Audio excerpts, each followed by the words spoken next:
Hello दोस्तों, आपके अपने YouTube channel Bihari coaching classes में आपका हार्दिक स्वागत, अभिनंदन, वंदन है। दोस्तों, आज हम लोग नए विषय की शुरुआत करने वाले हैं जिसका नाम है डेली करंट अफेयर्स, जो आपको सुबह 7 बजे प्रत्येक दिन मंडे टू फ्राइडे प्रोवाइड करवाया जाएगा। इसके साथ मैं आप सभी को ये बता देना चाहता हूँ कि मैं जो भी सब्जेक्ट यूट्यूब पर पढ़ा रहा हूँ और आगे पढ़ाऊंगा वो सबसे सरल, सटीक मेथड और वीवीआई प्रश्न होंगे जो सभी प्रतियोगी परीक्षाओं में पूछे ही जाएंगे। बाकी अपने यूट्यूब चैनल के डिस्क्रिप्शन बॉक्स में सभी सब्जेक्ट का लिंक भी दिया गया है। वहां से आप सभी सब्जेक्ट का मेरे द्वारा बताया गया आसान मेथड का सबसे सरल तरीका देखकर आप सभी खुश हो जाएंगे और मेरे इस कथन को साबित कर देंगे और आप हमेशा के लिए अपने चैनल के साथ जुड़ जाएंगे और कहीं भटकने की जरूरत भी नहीं पड़ेगा। बस मेरा काम रहेगा सबसे बेस्ट मेथड से ऑल सब्जेक्ट को टाइम टू टाइम प्रोवाइड करवाकर आप सभी को नौकरी दिलवाना। बिल्कुल, चाहे कमजोर छात्र हों या इंटेलिजेंट छात्र, सभी को एक साथ लेकर जीरो से हीरो बनाना मेरा काम होगा। दोस्तों, अब चैनल पर सभी विषय के साथ सभी प्रतियोगी परीक्षाओं जैसे कि रेलवे, एसएससी, सभी राज्य पुलिस, एसआई, बैंकिंग आदि सभी और इसके साथ सभी आईटीआई ट्रेड का ट्रेड वाइज टेक्निकल की संपूर्ण तैयारी भी करवाई जाती है, जो कि अभी अपने चैनल पर स्टार्ट नहीं हुआ है, बहुत जल्द स्टार्ट होने वाला है। टेक्निकल पढ़ाने का मेरा तरीका होगा, पहले थ्योरी बताऊंगा, उसके बाद बिल्कुल ऑब्जेक्टिव, टोटल ऑब्जेक्टिव करवाएंगे। अब अपने चैनल पर सभी प्रतियोगी परीक्षाओं के लिए आपको जो विषय पढ़ाया जाएगा उसका थोड़ा सा जिक्र कर लेते हैं। सबसे पहला जो सब्जेक्ट होगा मैथ, जो कि स्टार्ट हो गया है। अभी मैं यूट्यूब चैनल पे ट्रिकी मैथ स्टार्ट किया हूँ। उसके बाद आर.एस. अग्रवाल का चैप्टर वाइज, पूरा चैप्टर वाइज मैं करवाऊंगा। उसके बाद फिर किरण पब्लिकेशन, महेश मिश्रा का, और फिर लास्ट में हाथ से लिखे क्लास नोट्स जो अपने हैं, जिनकी बात ही कुछ और होती है, वो कराया जाएगा। बिल्कुल शून्य से शिखर तक आपको पहुंचाना मेरा काम है। चाहे वो कमजोर छात्र हो या इंटेलिजेंट छात्र हो, सबको एक साथ लेकर हर एक सब्जेक्ट को शून्य से आगे बढ़ाना है। चलिए, दूसरा subject all reasoning, chapter wise with practice. क्योंकि आपको पता ही होगा, मेरा वीडियो आप देख रहे हैं चैनल पे, तो जो भी सब्जेक्ट मैं पढ़ाता हूँ, पढ़ाने के बाद मैं प्रैक्टिस करने के लिए बहुत सारे क्वेश्चंस देता हूँ और उसका जवाब जो छात्र सबसे पहले देते हैं उनका जस्ट अगले क्लास में मैं नाम का जिक्र करता हूँ, जिससे उनमें पढ़ने की उत्साह बढ़ती है और बिल्कुल पढ़ाई जबरदस्त चलती है। चलिए दोस्तों, फिर आपको रीजनिंग में मैंने बोल दिया चैप्टर वाइज विथ प्रैक्टिस कराया जाएगा और प्लस में क्लास नोट्स, रीजनिंग का क्लास नोट्स भी कराया जाएगा, जिसकी बात ही कुछ अलग होती है क्लास नोट्स की। अब देखिए, रीजनिंग में यूट्यूब पे मैं अभी 2 चैप्टर पढ़ा दिया हूँ। पहला मैंने जो पढ़ाया हूँ काउंटिंग फिगर पढ़ा दिया, आकृति गिनने के लिए। दूसरा पढ़ाया हूँ क्लॉक टेस्ट, घड़ी परीक्षण। चलिए, बाकी के आगे चैप्टर हो ही रहे हैं। अब तीसरा सब्जेक्ट जो होगा न्यूमेरिकल साइंस, जो कि आज तो प्रतियोगी परीक्षाओं, जितने भी प्रतियोगी परीक्षाएं हैं उसमें बिल्कुल फैशन बन चुका है ये न्यूमेरिकल साइंस पूछना। न्यूमेरिकल जो फिजिक्स है और केमिस्ट्री, फिजिक्स और केमिस्ट्री दोनों सब्जेक्ट से न्यूमेरिकल पूछे जाते हैं, जो कि टोटल न्यूमेरिकल विथ प्रैक्टिस और थ्योरी के साथ में टोटल करवाऊंगा। और इसके साथ में पूरा टोटल साइंस का क्लास नोट्स भी मैं दूंगा, क्लास नोट्स और देना है। चलें, चौथा सब्जेक्ट आपका सामान्य ज्ञान होगा विथ क्लास नोट्स के साथ में वीवीआई प्रश्न आपको करवाया जाएगा। पांचवा सब्जेक्ट करंट अफेयर्स, जो कि आज से चालू होने वाला है आप लोगों को। इसमें प्रत्येक दिन मंडे टू फ्राइडे विथ सटीक और ओनली वीवीआई प्रश्न ही कराए जाएंगे, जो कि पेपर में पूछे ही जाएंगे। क्योंकि कोचिंग के बच्चे हैं, जब करंट अफेयर्स में कोचिंग में लिखाता हूँ, पेपर दे के आते हैं तो बोलते हैं कि सर करंट अफेयर्स तो ऐसा है कि बिल्कुल अपने कोचिंग का जो करंट अफेयर्स लिखाया गया है उससे एक करंट अफेयर्स नहीं छूटता है कभी भी। चलिए ठीक है दोस्तों, आप भी तैयारी करना आज से स्टार्ट कर दीजिए, आपका भी नहीं छूटेगा। छठा सब्जेक्ट हिंदी होगा और 7वां सब्जेक्ट होगा टेक्निकल, ऑल ट्रेड। पढ़ाने का तरीका पहले थ्योरी, उसके बाद उस चैप्टर से जितने भी ऑब्जेक्टिव क्वेश्चंस पूछे जा चुके हैं और जो भी इम्पोर्टेंट क्वेश्चंस हैं वो सब कराया जाएगा। उतना यदि कोई छात्र कर लेता है तो उसके बाद नौकरी की गारंटी होती है। चलिए दोस्तों, अब मैं आज के करंट अफेयर्स स्टार्ट करने से पहले आपको बता दूं कि अपने कोचिंग क्लास में बैठकर पढ़ने का तो बात ही कुछ और होता है, क्योंकि क्लास में वैकेंसी के अनुसार सभी सब्जेक्ट का क्लास नोट्स प्रोवाइड करवाकर उनको याद और जोरदार प्रैक्टिस भी करवाया जाता है। और क्लास में डेली टेस्ट सीरीज की तो बात ही अलग होती है। यही मेरा परिश्रम बोलें या फंडा बोलें, जिसके कारण सभी वैकेंसी में मेरे कोचिंग से इतना रिजल्ट होता है कि पूरा बैच के बैच खाली हो जाता है। इसी कारण से सभी बच्चों ने बिहारी कोचिंग क्लासेस का एक और नाम द रिजल्ट मशीन रख दिया है, इतना रिजल्ट होने के कारण। यही कारण है कि किसी भी डिपार्टमेंट से कोई वैकेंसी आता है तो सबसे पहले अपने बच्चों को पता चल जाता है, क्योंकि करीब करीब अधिकतर डिपार्टमेंट में अपने कोचिंग के बच्चे नौकरी कर ही रहे हैं। जैसे ही वैकेंसी आता है वो अपने व्हाट्सएप ग्रुप जो बना हुआ है उसमें मैसेज आ जाता है। चलिए, अब जो भी नए छात्र अपने चैनल के साथ जुड़ रहे हैं उनका भी मेरा फुल सपोर्ट रहेगा, और आज के बाद आप भी ऐसे ही पढ़ाई करना शुरू कर दीजिए। मैं आपके साथ हूँ। बाकी सभी वैकेंसी और अधिक से अधिक जानकारी से अपडेट रहने के लिए मेरा व्हाट्सएप नंबर 9074311498 पर मैसेज करके नाम और पता लिखकर, जिसके बाद आप सभी को अपने कोचिंग क्लास के व्हाट्सएप ग्रुप में ऐड कर दिया जाएगा, जिसके बाद आप सभी जानकारी से हमेशा अपडेट होते रहेंगे।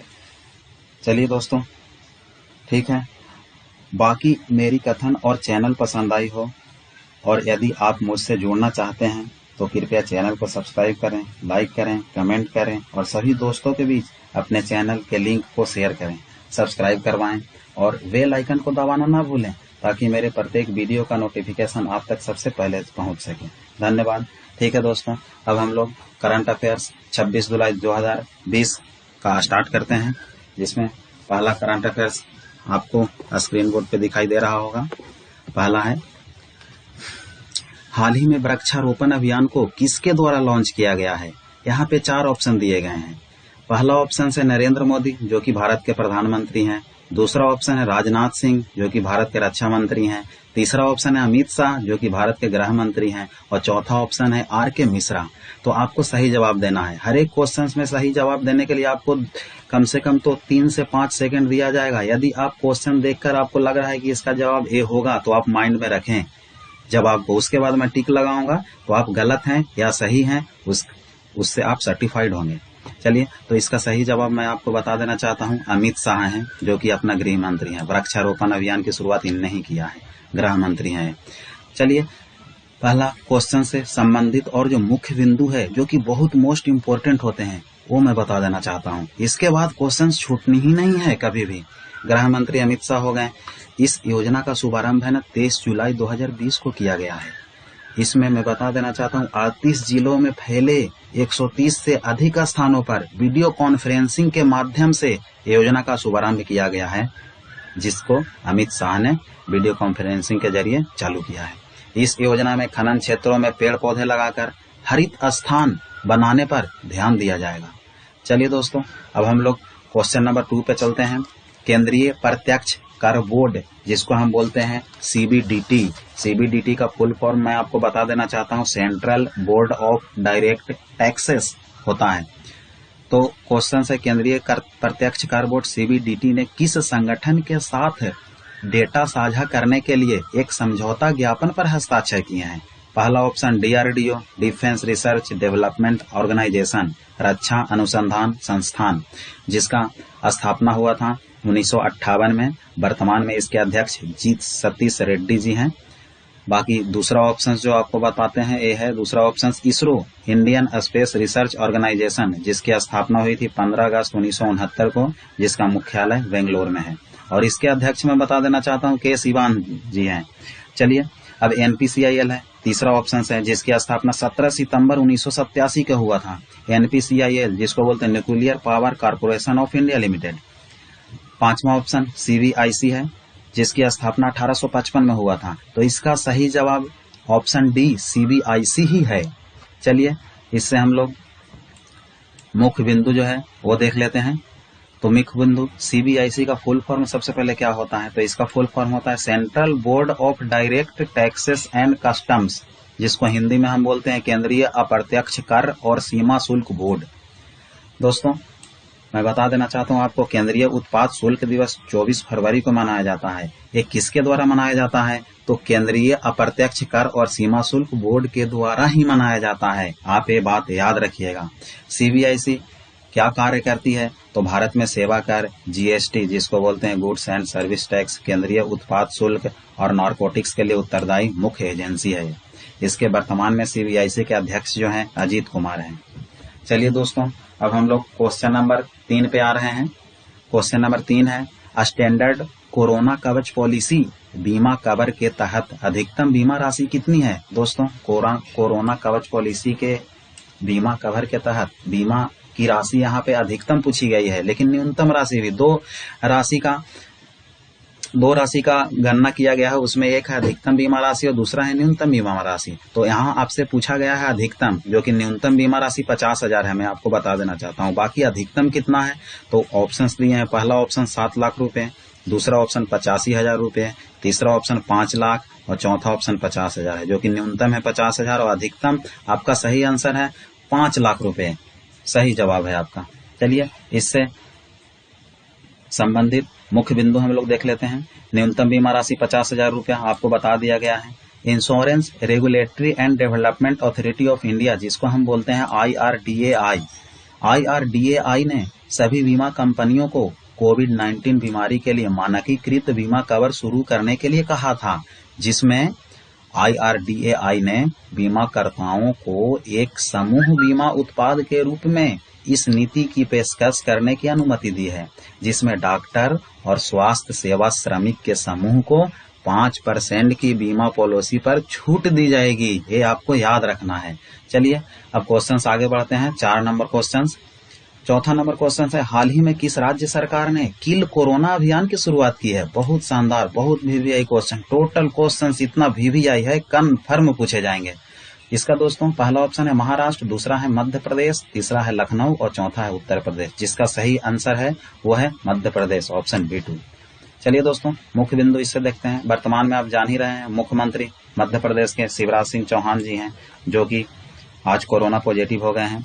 बहुत दुखद घटना है। अगला राज्यपाल जो मध्य प्रदेश के हैं आनंदीबेन पटेल, जिनको अतिरिक्त प्रभार दिया गया है। आप लोगों को पता होगा जो मध्य प्रदेश के राज्यपाल थे लालजी टंडन, जिनका 21 जुलाई 2020 का निधन हो गया है। यह भी बहुत दुखद घटना है। उसके बाद अतिरिक्त प्रभार दिया गया है आनंदीबेन पटेल को, जो कि वर्तमान में उत्तर प्रदेश के राज्यपाल भी हैं।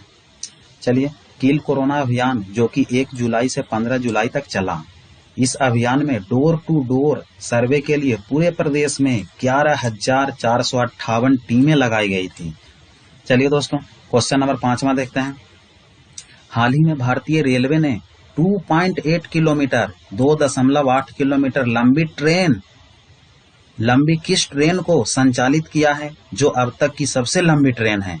बहुत बढ़िया क्वेश्चन है। 2.8 किलोमीटर जो लंबी ट्रेन चली है, मैं आपको ये बता देना चाहता हूँ, ये जो ट्रेन है वो मालगाड़ी है, यात्री गाड़ी नहीं है। तो इसमें 4 ऑप्शन दिए गए हैं, शेषनाग, वंदे भारत एक्सप्रेस, विवेक एक्सप्रेस, हिमसागर एक्सप्रेस। तो ऑप्शन के अनुसार वंदे भारत, विवेक एक्सप्रेस, हिमसागर एक्सप्रेस और शेषनाग है। तो देखें सबसे पहले इसका सही जवाब है शेषनाग, जो कि मैं बता देता हूं, ये जो मालगाड़ी है इसमें 4 इंजन लगे हुए हैं, 4 इंजन लगे हुए हैं इसमें, ठीक है। और आपको चलिए आगे मुख्य बिंदु है। पहला बिंदु देखें, यह मालगाड़ी नागपुर से कोरबा छत्तीसगढ़ में है, नागपुर महाराष्ट्र में है। नागपुर से कोरबा के बीच में 207 किलोमीटर की दूरी तय करती है, ये मालगाड़ी है। चलिए अगला पॉइंट देखते हैं। अगला पॉइंट ऑप्शन आप देखे थे, विवेक एक्सप्रेस का जिक्र किया गया था, जो कि भारत की सबसे लंबी शेषनाग क्या था, सबसे लंबी ट्रेन थी, लेकिन विवेक एक्सप्रेस सबसे लंबी दूरी तय करने वाली रेलगाड़ी, जो कि तमिलनाडु के कन्याकुमारी से असम के डिब्रूगढ़ तक जाती है, जिसकी कुल दूरी तय करती है 4230 किलोमीटर। फिर आगे ऑप्शन से एक था हिमसागर एक्सप्रेस, जो कि भारत के दूसरी सबसे लंबी दूरी तय करने वाली रेलगाड़ी है। वो जम्मू से कन्याकुमारी तक जाती है, इसकी दूरी 3787 किलोमीटर तय करती है। चलिए दोस्तों, क्वेश्चन नंबर 6 पे हम लोग आते हैं। आपको बिल्कुल रेल से संबंधित जो भी करंट है वो क्लियर हो गया होगा। छठा, हाल ही में भारत के किस युवा अंपायर को आईसीसी के एलिट पैनल में शामिल किया गया है?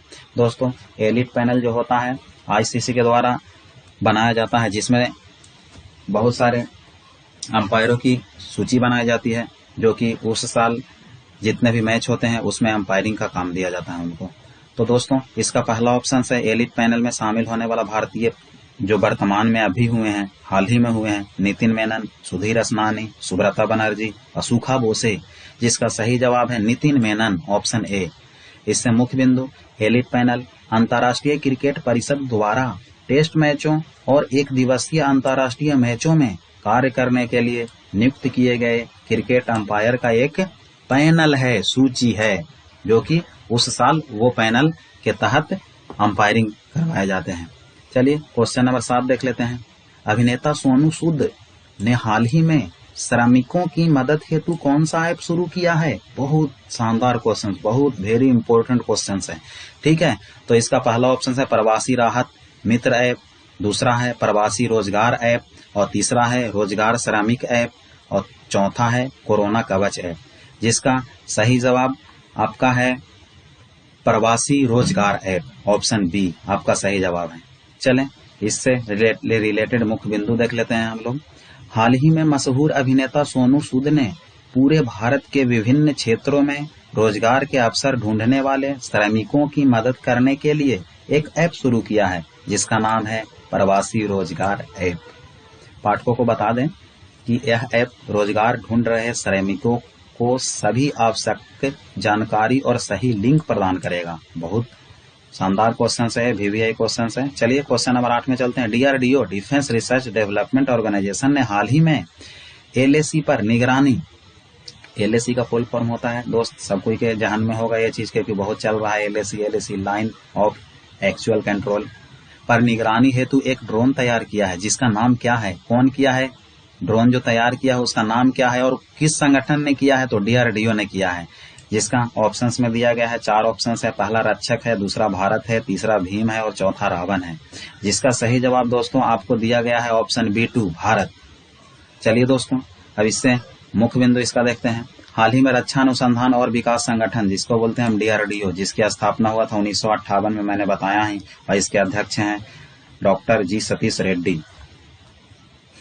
डीआरडीओ ने भारतीय सेना को वास्तविक नियंत्रण रेखा के साथ ऊंचाई वाले क्षेत्रों और पहाड़ी इलाकों में सटीक निगरानी के लिए स्वदेशी रूप से विकसित ड्रोन भारत को उपलब्ध कराया है। पाठकों को बता दें कि भारत नामक ड्रोन डीआरडीओ की टर्मिनल बैलिस्टिक अनुसंधान, जिसको हम बोलते हैं TBRL, चंडीगढ़ द्वारा विकसित किया गया है। इसे उच्च ऊंचाई वाले क्षेत्रों में निगरानी के लिए बनाया गया है। दोस्तों, अब हम लोग क्वेश्चन नंबर 9 में पहुंच गए हैं। हाल ही में केंद्रीय मानव संसाधन विकास मंत्री कौन है? पता ही होगा आपको, रमेश पोखरियाल निशंक, डॉक्टर रमेश पोखरियाल निशंक, जो आपका केंद्रीय मानव संसाधन और विकास मंत्री हैं। तो क्वेश्चन है, हाल ही में केंद्रीय मानव संसाधन विकास मंत्री द्वारा छात्रों के मानसिक स्वास्थ्य की देखभाल हेतु कौन सी पहल की शुरुआत की गई है? तो इसका पहला ऑप्शन मनोदर्पण है, दूसरा है मनोशिक्षा, तीसरा ऑप्शन है मनोज्ञान और चौथा ऑप्शन है मनोचेतना। तो इसका दोस्तों आपका जो सही जवाब है वो है मनोदर्पण, ऑप्शन ए। चलिए दोस्तों, अब हम लोग क्वेश्चन नंबर 9 का मुख्य बिंदु पढ़ लेते हैं। हाल ही में 21 जुलाई 2020 को केंद्रीय मानव संसाधन विकास मंत्री डॉक्टर रमेश पोखरियाल निशंक ने छात्रों के मानसिक स्वास्थ्य की देखभाल के लिए मनोदर्पण पहल की शुरू की है। इस प्लेटफॉर्म के तहत एक हेल्पलाइन शुरू की गई है, जिसके तहत कोई भी छात्र देश भर में सुबह 8 बजे से लेकर रात के 8 बजे 12 घंटा तक टेलीफोन पर अपने तनाव और अवसाद से संबंधित कोई भी जानकारी और सलाह प्राप्त कर सकता है। चलिए दोस्तों, क्वेश्चन नंबर 10वां देखते हैं, जो कि अपना सबसे लास्ट क्वेश्चन है। मैंने बोला हूं आपको, बिल्कुल मंडे टू फ्राइडे क्लास अपना चलेगा डेली, लेकिन क्वेश्चंस बहुत वेरी इंपॉर्टेंट होंगे। यदि आप ये 10 क्वेश्चंस देखते हैं तो इसके बाद आपको करंट की कोई आवश्यकता नहीं होगा। बस आप डेली करंट अफेयर्स का नोट बनाएं और नोट्स बनाने के बाद वो नोट्स को जैसे जैसे अब डे बढ़ेगा, जैसे जैसे 10 डेली में 10 ही प्रश्न करवाऊंगा, जो कि बहुत वेरी इंपॉर्टेंट होगा। और यदि आप 10 क्वेश्चन का नोट्स बनाते हैं और डेली कम से कम एक बार पढ़ लेते हैं उसको, तो आप बिल्कुल कभी भी करंट अफेयर्स आपसे छूटने वाला नहीं है। करंट अफेयर्स के बादशाह बन जाएंगे, क्योंकि मैं बिल्कुल वही करंट अफेयर्स कराता हूं जो पेपर में पूछे ही जाते हैं। चलिए दोस्तों, क्वेश्चन नंबर 10 में आ जाते हैं। अंतर्राष्ट्रीय शतरंज दिवस, इंटरनेशनल चेस डे, प्रतिवर्ष मनाया जाता है। किस तिथि को मनाया जाता है? पहला ऑप्शन है 20 जुलाई, दूसरा ऑप्शन है 14 जुलाई, तीसरा ऑप्शन है 23 जुलाई और चौथा ऑप्शन है 17 जुलाई। आपका सही जवाब ये चारों में से कोई होगा, तो इसका सही जवाब जो है वह है 20 जुलाई, ऑप्शन ए। चलिए दोस्तों, आज क्वेश्चन नंबर 10 से संबंधित कुछ मुख्य बिंदु देख लेते हैं। हाल ही में 20 जुलाई 2020 को दुनिया भर में अंतर्राष्ट्रीय शतरंज दिवस, इंटरनेशनल चेस डे मनाया गया है। पाठकों को बता दें कि वर्ष 20 जुलाई 1924 को अंतर्राष्ट्रीय शतरंज संघ की स्थापना की गई थी। अंतर्राष्ट्रीय शतरंज संघ की स्थापना कब हुई थी? 20 जुलाई 1924 को, जिसको हम बोलते हैं FIDE। 20 जुलाई को अंतर्राष्ट्रीय शतरंज दिवस के रूप में मनाने का सुझाव यूनेस्को ने दिया था। यूनेस्को का यह सुझाव है। चलिए दोस्तों, और वर्ष 1966 से वर्ष 20 जुलाई को, वर्ष 1966 से प्रतिवर्ष 20 जुलाई को अंतर्राष्ट्रीय शतरंज दिवस के रूप में मनाया जाता है। तो ये 10 क्वेश्चंस आपका आज समाप्त हो गए हैं। बाकी दोस्तों, कल से आपको एक 11वां क्वेश्चंस भी रहेंगे, जिसका सिर्फ वो क्वेश्चंस ही रहेंगे, लेकिन उसका उत्तर सभी पाठकों को देना है। कमेंट बॉक्स में कमेंट करके आपको आंसर्स का जवाब देना है। Option A, option B, 4 options रहेंगे, उसमें ऑप्शंस A, B, C करके आपको जवाब देना है। और जैसे ही नेक्स्ट डे आएगा, नेक्स्ट डे का करंट अफेयर्स आएगा, उसमें जिन भी पाठकों का सही जवाब रहेगा उनका मैं नाम जिक्र करूंगा। ठीक है दोस्तों, यदि आपसे मेरा कहना यही है कि करंट अफेयर्स आज से स्टार्ट हुआ है, बिल्कुल बैक टू बैक क्लास रहेगा। आपको आज से पढ़ना स्टार्ट कर देना है और बिल्कुल आज से ही नोट्स बनाना स्टार्ट कर देना है, और डेली नोट्स को एक बार जरूर देखना है। उसके बाद करंट अफेयर्स कहीं से नहीं आपको छूटेगा। ये बिल्कुल इसकी मेरा 100% गारंटी है। यदि क्वेश्चन छूट जाए, ऐसा हो ही नहीं सकता है।